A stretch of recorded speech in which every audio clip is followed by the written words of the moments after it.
আমি যেখানে দাঁড়িয়ে আছি এটি বান্দরবান সড়ক লামা সড়ক এটি। এই সড়কে প্রতিদিন কয়েক হাজার মানুষ চলাচল করে থাকে এবং এই সড়কের তিনটি স্থানে প্রায় ভাঙন সৃষ্টি হয়েছে, যার কারণে এই সড়ক একটি পুরোটাই মৃত্যুপাত পরিণত হয়েছে। আমি যতটুকু জেনেছি বান্দরবান এবং এই লামা বাইপাস সড়কে বিভিন্ন পণ্যবাহী বাহী বাস এবং এছাড়াও বিভিন্ন মোটরসাইকেল পণ্যবাহী এবং শিক্ষার্থীরা এই সড়ক দিয়ে চলাচল করে থাকে। এই সড়কের তিনটি স্থানে ভাঙন সৃষ্টি হওয়ায় কিন্তু এখানকার যারা চলাচল করে রয়েছেন তাদের মাঝে একটু আতঙ্ক ছড়িয়ে পড়েছে এবং তাদের যে দুর্ভোগটা সেটি কিন্তু বেড়েই যাচ্ছে দিন দিন। আমরা এই সড়কটিতে পাশে যারা বসবাস করছেন তাদের সাথে কথা বলেছি।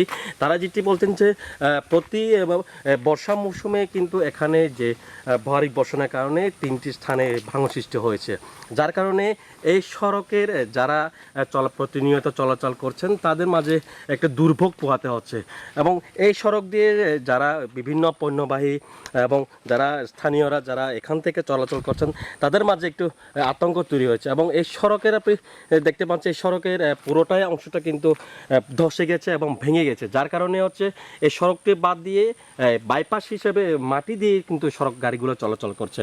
আমরা কথা বলেছি এখানকার যারা স্থানীয় বাসিন্দা তাদের সাথে, তারা যেটি জানিয়েছেন যে এই সড়কটি বহুবার সংস্কার না হওয়া 2 বছর ধরে সংস্কার না হওয়ার কারণে এই বাহার ধসে পরিণতি এবং যদি সংস্কার করা হতো তাহলে এই সড়কটি এভাবে ধসে যাওয়ার কথা না বলে তারা জানিয়েছেন। এবং আমি কথা বলেছি এখানকার ইউপি চেয়ারম্যান মায়াঙ্গনোর সাথে, তিনি যেটি বলেছেন যে এই চলতি বর্ষা মরশুমে কিন্তু এই সড়কটি প্রায় ধসে গেছে 3টে স্থানে, যার কারণে চলাচল খুব বিঘ্ন ঘটেছে এখানকার যারা চলাচল করছেন এবং এই বিষয় নিয়ে তারা সংশ্লিষ্ট এলজিডি স্থানীয় সরকার প্রকৌশল এলজিডিকে বিষয়ে তিনি জানিয়েছেন যে এই সড়কটি যাতে দ্রুত সংস্কার করা হয় এবং এখানকার যারা মানুষ রয়েছেন তারা বলছেন যে এই সড়কটি 10 বছর কিংবা 5 বছর স্থায়ীভাবে যদি নির্মাণ করা হয় এবং যদি এটি তদারকি করা হয় তাহলে এই সড়কটি কোনো দুর্ভোগে পোহাতে হবে না বলে মনে করছেন এখানকার বাসিন্দারা।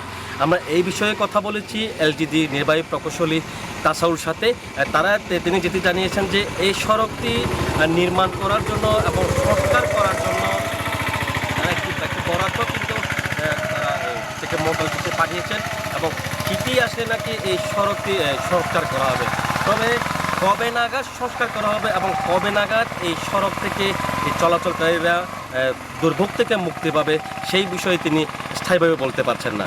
তবে এখানকার যারা মানুষের দাবি দ্রুত এই সড়কটিকে নির্মাণ করে এবং সংস্কার করে যাতায়াতের উপযোগী করার একটা দাবি জানিয়েছেন তারা।